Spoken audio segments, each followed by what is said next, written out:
TSM6 news కి స్వాగతం. గడ్డపోదారం మున్సిపల్లో MP Raghunandan Rao దిష్టిబొమ్మ దహనం.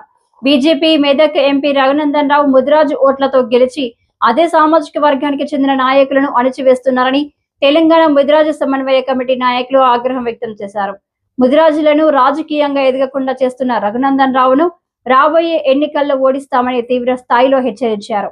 తెలంగాణ ముదిరాజు సమన్వయ కమిటీ సమావేశం నిర్వహించారు. ఈ సందర్భంగా ముదిరాజు సమన్వయ కమిటీ నాయకులు మాట్లాడుతూ పటాన్చెరు నియోజకవర్గంలో బీఆర్ఎస్ ఎమ్మెల్యే గూడెం మహిపాల్ రెడ్డితో రఘునందన్ రావు చీకటి ఒప్పందం కుదుర్చుకున్నారని ఆరోపించారు.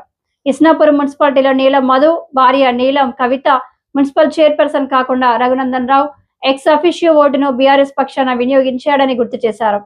ముదిరాజు బిడ్డను అణచివేశారని మండిపడ్డారు. ముదిరాజు నేత నీలం మధు ఎదుగుదలను చూసి రఘునందన్ రావు భయపడుతున్నాడని అన్నారు.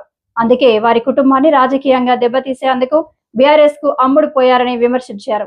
ముదిరాజులను ఎదగనీయకుండా ఆపితే రాష్ట్ర వ్యాప్త ఆందోళనలు చేపడతామని అన్నారు. ఈ కార్యక్రమంలో మద్దూర్ పటేల్ మాణిక్యరావు, 1వ వార్డు కౌన్సిలర్ సంధయ్య గారి ఇంద్రసేన, బొల్లారం జయపాల్ రెడ్డి, సుంకరబోయిన మహేష్, కారడి కృష్ణమోహన్, పుట్టి భాస్కర్, ఆది ఎల్లయ్య, కాంగ్రెస్ పార్టీ యువకులు కార్యకర్తలు పెద్ద ఎత్తున పాల్గొన్నారు. మున్సిపల్ ఎన్నికల్లోని మరి అఫీషియల్గా అక్కడ ఓటు వేయడానికి మరి ఇస్నాపూర్ దగ్గర ఓటు ఎంచుకోవడం రఘునందన్ రావు రాజకీయ వ్యభిచారం చేస్తున్నాడు. ఆయనకు ఒక విద్యావంతుడు, ఒక వకీల్ సాబ్ అని చెప్పుకుంటాడు. మరి నీ వకీల్ సాబ్ గుణం ఏంటిది? ఇది ఇట్లనేనా? న్యాయంకి అన్యాయానికి జరుగుతున్న పోరాటం ఇది. కాబట్టి మీరు మీ దగ్గర అక్కడ మీ కౌన్సిలర్లు కూడా గెలిచినట్టయితే మద్దతు తెలిపి ఉంటే బాగుండేది. కానీ ఏమీ లేనిది అక్కడ మీరు గెలవలేని పరిస్థితిలో ఉన్నప్పుడు ఆడ పోయి మేము ఓటేస్తామంటని చెప్పేసి నువ్వు ఓటేయడం ఎంతవరకు న్యాయము? నువ్వు మొత్తానికి రాజకీయానికి అన్ఫిట్, మళ్ళా నువ్వు డబ్బుల కమ్ముడు పోయినవంటని చెప్పేసి ప్రజలు అనుకుంటున్నారు. కాబట్టి ఆలోచించుకోండి, ఇది కరెక్ట్ కాదు.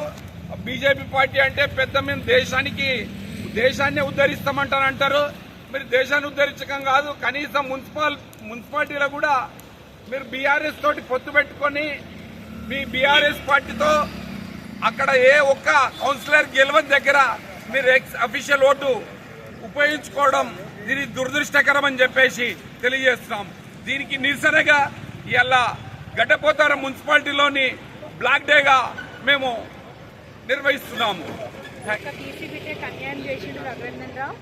ఆయనకు చేయాలనుకుంటే 5 మండలాలు ఎక్కడైనా చేయొచ్చు. మా బీసీ బిడ్డ గెలవకుండా కావాలని కట్టుకథతో గూడెం మహిపాల్ రెడ్డి చెప్పినట్టుగా అమ్ముడు పోయి వచ్చి ఇస్నాపూర్ మున్సిపాలిటీ కావాలని ఓటు వేయడం జరిగింది. మాకు మా బీసీ బిడ్డకి అన్యాయం జరిగింది కాబట్టి రఘునందన్ రావుని పైన వరకు తీసుకెళ్ళి ఆయన్ని సస్పెండ్ చేయాలని మేము కోరుకుంటున్నాం. మాకు కావాల్సింది కూడా అదే.